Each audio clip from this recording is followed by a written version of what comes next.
जय जगन्नाथ। ओम नमो भगवते वासुदेवाय।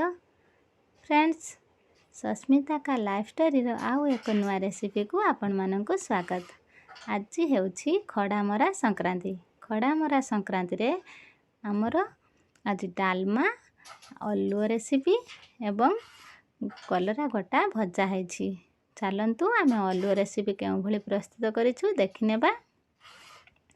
प्रथमे आंध्रा आलू गोटे नहीं जाइथिलु, ताको भल भाव आम 2 खंड करनेलु। से आम चोपा छड़े नौछु।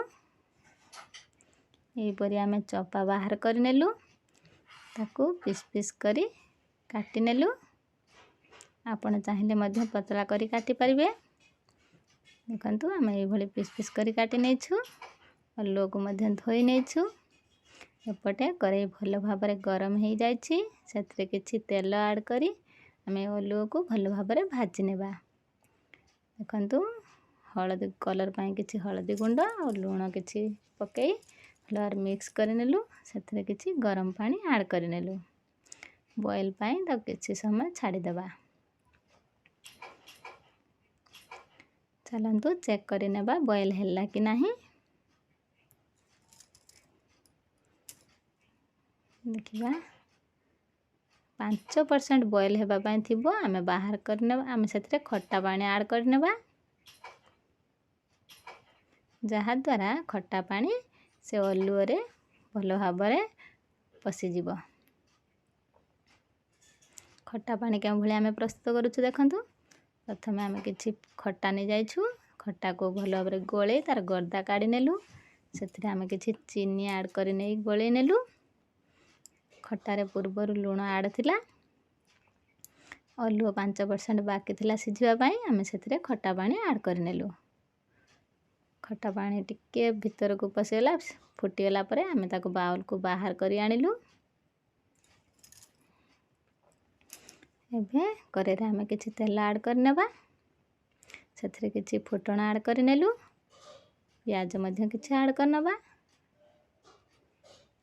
हल्का ब्राउन कलर जाए प्याज को भाजी नेबा। सेथिरे रसुण जीरा पेस्ट रखिथिलु, सेथिरे आमे ऐड करनेलु। भल भाव मिक्स हो गला। सेथिरे कलर पाई किछि आमे हळदी गुंड ऐड करनेलु। लंका गुंड मध्य किछि ऐड करनेलु। एबे बाहर करी रखिथिबा आलू को आमे सेथिरे ऐड करनेबा।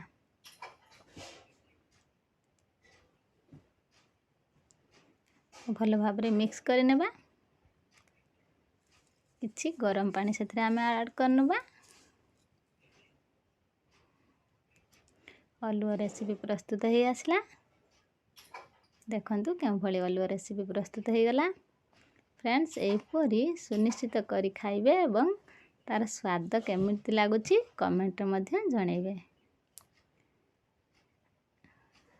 जय जगन्नाथ। रहिलु नमस्कार। धनतेरस रे एवं खड़ामरा संक्रांति रे आपण मानकु अनेक अनेक शुभेच्छा व शुभकामना। जय जगन्नाथ।